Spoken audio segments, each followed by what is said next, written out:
Welcome to the deep dive. Today we're digging into a really influential book, one that, well, it came out back in 1992, but still hits home for so many people trying to figure out their finances and maybe their life path. It's Your Money or Your Life by Vicki and Joe Dominguez. hmm And it's interesting, it's not just a personal finance book, is it? It's this blend of finance and self-help, really aimed at anyone thinking about financial independence or, getting off the treadmill, finding a more meaningful way to live. That's right. So our mission here is to unpack the core ideas from this foundational text and figure out why it still feels so relevant, so powerful today. Yeah, it's kind of amazing how it endures. I think a lot of financial advice feels, temporary. This one goes deeper. Deeper how? Well, it doesn't just talk about budgets or stocks. It challenges your whole mindset, your fundamental beliefs about what money is in the context of your actual life. It's almost a philosophical shift they're asking for. Okay, let's get right into that. The absolute core, the big idea driving everything else in your money or your life is this phrase: money is something we trade our life energy for. Exactly. And that's not just a catchy slogan. No, it's the whole lens, right? It is. And life energy, the way they define it, is key. It's not just your 9 to 5 hours. Right. It's the commute time, the getting ready time, the mental space your job takes up, the stress, the effort, even things like buying work clothes or grabbing lunch because you're too drained to pack one. All those hidden costs tied to working. Precisely. Yeah. So when you spend $1, you're not just spending money. You're spending a piece of your finite life, a piece of you. Yeah. And that really reframes every purchase, doesn't it? It makes you ask, what am I really trading my limited time on this earth for? That's a heavy question. It definitely makes you think beyond just the salary figure. You mentioned hidden costs. What's a common trap people fall into if they don't think this way? Well, the big one is focusing only on the income. You see a salary number and think, great. But you ignore the 2-hour commute, the expensive lunches, the clothes you have to buy, maybe even the therapy bills because the job is so stressful. Uh-huh. The book forces you to add all that up to see the true cost of earning that money. And often, it's way higher than you realize. It makes you reassess if a particular job or even a whole career path is genuinely worth it in terms of your life energy. Okay, so that's the core philosophy. How do they help you actually do something about it? What are the practical steps? Where do you even start if you feel stuck in, say, mindless spending? The very first step is quite introspective. It's reframe your relationship with money. They give you 2 really powerful questions to ask yourself about your spending, maybe before you even buy something, or when reviewing past spending. Okay, what are they? First, did I receive fulfillment, satisfaction, and value in proportion to the life energy spent? And second, is this expenditure of life energy in alignment with my values and life purpose? Fulfillment and alignment with values. Yeah, it forces you to pause and think. Is this purchase actually making my life better? Does it align with who I want to be, what I want my life to be about? It's designed to stop that mindless consumption they talk about. So it's about intention. Exactly. Living intentionally, choosing where your precious life energy goes instead of just, drifting along or buying things out of habit or social pressure. Okay, so you start asking those questions. Then comes a step that sounds, well, pretty intense. Track every dollar. They mean literally every cent, earned and spent. That's the instruction. Track it all, down to the last penny. Wow. I can just hear people thinking, no way, that's too much work. Is the point just meticulous bookkeeping? Not entirely. They stress that the goal is awareness, not guilt. It's Yeah. about getting a totally honest, clear picture of where your life energy is actually going. Okay, awareness, not guilt. That helps. But still, tracking everything. Do they acknowledge how hard that might be to stick with? Oh, absolutely. They know it's a big commitment. The key they suggest isn't instant perfection. It's consistency. If you miss tracking something, don't beat yourself up. Just get back to it. The act of paying that close attention starts building awareness almost immediately, even if it's not flawless. It's like building a muscle. Okay, that makes it feel a bit more achievable. So once you have this clear picture from tracking, what's next? How do you connect that spending back to your time? That leads directly to the next big piece. Calculate your real hourly wage. And this is often a huge eye-opener for people. Because it's not just salary divided by hours worked, right? Not at all. You start with your income, sure, but then you subtract all those work-related expenses we talked about.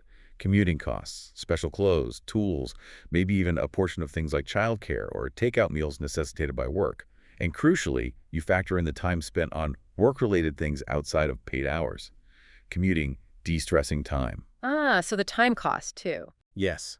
Once you subtract all those costs and divide by the total hours you actually devote to the job and its demands, you get your real hourly wage, what you're truly earning for each hour of your life energy. And I imagine that number can be quite sobering. Often, yes, it can be significantly lower than what you thought based on your salary.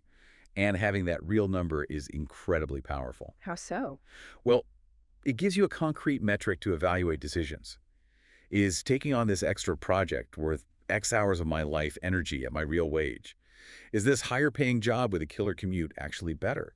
It helps you make much more informed choices about your career, your lifestyle, based on what you're actually trading your life for. It's a real check against just chasing a bigger paycheck without considering the true cost. Okay, so you're tracking, your real wage. How do you keep it all visible, keep that awareness front and center? That's where the next tool comes in, the wall chart. It's literally a big chart you put up where you can see it. Like on your wall? Yeah, or wherever works. Yeah. On this chart, you plot your total monthly income and your total monthly expenses as lines, month by month. Okay. But here's the twist. Alongside tracking the money, you're also supposed to reflect on the fulfillment you got from that spending. The idea is to visually connect your financial flows with your actual satisfaction. Are your spending patterns bringing you joy and aligning with your values, or just draining your life energy? The chart makes it really stark. So it's a visual check on whether your money is actually buying you happiness, in a sense. Pretty much. Yeah. Or at least whether it's aligned with what truly matters to you. And all these steps, the reframing, the tracking, the real wage, the chart, they're all leading towards one ultimate goal. The book champions, right? Yes, the big goal is achieve financial independence, Ah. or FI. And how do they define FI? Is it about being super rich? Not necessarily. Their definition is beautifully simple, actually. It's about reaching the point where you have enough. Enough. Enough income generated from your investments, not from working a job to cover your monthly expenses. So income from capital, not labor. Exactly. And they really stress that the point of FI isn't about buying yachts or living extravagantly. It's about freedom. Freedom from. Freedom from having to trade your life energy for money just to survive. They talk about the crossover point. Yeah. That's the magic moment when the monthly income from your investments equals or exceeds your monthly expenses. The crossover point. I like that. Once you hit that point, you're financially independent. You can stop working for pay. Or you can choose to work, but only on things you love, for reasons other than money. It's about reclaiming your time, your life energy, completely. That's a powerful vision. And thinking about that vision leads to some of the deeper takeaways, the unique insights that really stick with you from the book, beyond just the practical steps. Like the idea that money is not the goal, fulfillment is, it really shifts the focus. Right. Money becomes a tool to achieve fulfillment, freedom, alignment with values, not the end game itself. And related to that, there's this idea about frugality that feels different. They say frugality equals conscious living, not deprivation. That's a big one. It reframes being careful with money. It's not about feeling poor or missing out. No. How do they make that shift feel real for someone who maybe does associate frugal with deprived? It connects back to the life energy concept. Once you truly internalize how much of your life each dollar costs, you naturally become more selective. Yeah. You want to avoid wasting that precious energy on things that don't bring real value or fulfillment. So it's not about willpower against temptation. Less about willpower, more about awareness and valuing yourself, valuing your time. You start choosing things that enrich your life and the stuff that doesn't just impulse away. It feels like a gaining control, gaining time, not a loss. It's liberating, not restrictive. That's a really important distinction. And that sense of liberation ties into another core insight, that feeling that maybe we are all working too hard for too little to buy things we don't need. It really puts consumer culture under the microscope. It absolutely does. It makes you question the whole cycle. And the flip side of that questioning is maybe my favorite counterintuitive idea from the book. Which is? That you can essentially become rich just by needing less. Yes. Wealth isn't just accumulation. It's also about reducing your needs. If you find fulfillment in simpler things, if you define enough based on your internal values rather than external pressures, you might realize you're already wealthy in terms of life energy and freedom, or that reaching enough is much closer than you thought. It's a radically different definition of wealth. Now, we should be balanced. No book is perfect, right? What are some of the downsides and criticisms people raise about your money or your life? Sure. Well, given it was first written in 1992. Yeah, the world's changed a bit. Exactly. Some of the specific investment advice feels dated. For instance, there's a strong emphasis on U.S. Treasury bonds, which, Mhm. well, the investment landscape is a lot more complex now. You definitely want to supplement that with more current advice. Okay, so the investment tactics might need updating. What else? The discipline required is significant. That tracking every penny thing we talked about. Right. It takes real dedication, and honestly, it's just not feasible or appealing for everyone. It can be a major barrier for some people to even get started. I can see that. And also, while the core principles are timeless, the book maybe doesn't dive deep into some very modern financial challenges. Things like the gig economy, massive student loan debt, navigating global inflation in the way we see it now. So the complexities of 21st century finances aren't fully addressed. Not in detail, no. You'd need to apply the principles within today's context, perhaps finding other resources for specific modern tactics. The why is powerful, but the how might need some adaptation. Okay, that's fair. So considering the philosophy, the steps, and the potential hurdles, who is this book really best for? Who's going to get the most out of it? Well, it definitely clicks for people already leaning towards minimalism, or Mhm. those curious about it. Makes sense. It's practically required reading for anyone interested in the FIRE movement, financial independence, retire early. It's one of the foundational texts there. Right. The fire folks love it. Yeah. And, Yeah. and I think it really resonates with people feeling disillusioned with consumer culture, feeling like there's got to be more to life than just earning and spending. Mhm. Anyone seeking, a more purposeful existence over just chasing the next paycheck or the next purchase. If you're looking for a different script for your financial life, this offers a pretty compelling one. Absolutely. So to kind of wrap this up, the lasting impact of your money or your life, Hmm. it really goes beyond just dollars and cents.